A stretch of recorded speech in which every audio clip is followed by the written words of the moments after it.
एक तू सच्चा तेरा नाम सच्चा अनंत पृष्ठ 688। सतपुरुष बाबा फुलसंदे वाले कहते हैं, हे पुत्र, किसी भी मनुष्य के आत्मज्ञान की माप इसी से होती है कि वह ईश्वर के समीप कितना पहुंचा हुआ है। हे पुत्र, सत्य के लिए जो मनुष्य धैर्य प्राप्त कर सकता है वही आगे बढ़ता है। हे पुत्र, ईश्वर के आश्रय रहने वाले मनुष्यों के ये लक्षण हैं। पहला, उनके विचार का प्रवाह ईश्वर की ओर बहता है। ईश्वर में ही उनकी स्थिति होती है। ईश्वर की प्रीति के लिए ही वे सारे काम करते हैं। जिस मनुष्य को सत्ता और प्रभुत्व प्रिय है उसको मुक्ति नहीं मिल सकती। मैं एक ऐसा मार्ग जानता हूँ जिस मार्ग पर चलने से ईश्वर के पास जल्दी पहुंचा जा सकता है।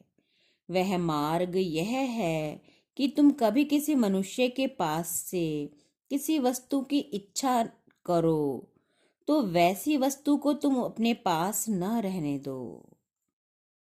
निम्न परिमाण से अधिक मिले तो वह निष्प्रयोजन और भार स्वरूप ही है।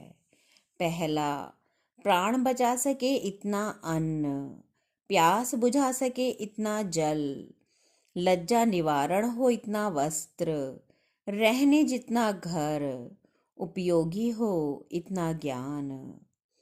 जो मनुष्य संपत्ति का सदुपयोग नहीं कर सकता उसकी संपत्ति का इतनी जल्दी विनाश होगा कि वह उसे जान भी नहीं सकेगा। मन 3 प्रकार का होता है। एक प्रकार का मन पर्वत के समान अचल होता है, अतएव उसको कोई चलायमान नहीं कर सकता। दूसरे प्रकार का मन वृक्ष जैसा होता है, अतएव उसको बाह्य संयोग रूपी पवन बराबर संचालित करती रहती है। तीसरे प्रकार का मन तिनके के समान होता है, उसको बाह्य संयोग रूपी पवन जिधर चाहता है उधर ही उड़ाया करता है। जिस अंतःकरण में सांसारिक लालसाएं भरी होती हैं उनमें ये 5 बातें नहीं ठहर सकती।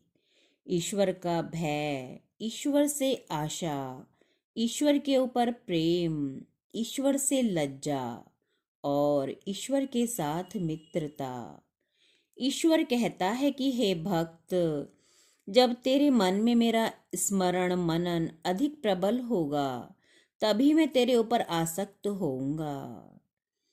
अभिमानी की अपेक्षा तो जो मनुष्य सीधा साधा पापी होता है वही श्रेष्ठ है, क्योंकि पापी मनुष्य में कुछ विनम्रता और पाप को स्वीकार करने की भावना होती ही है अथवा हो सकती है, परंतु मिथ्या अभिमानी तो सदा के लिए पाप की बेड़ियों में बंधा रहकर दुर्गति के घोर अंधकार की ओर ही ढुलकता जाता है।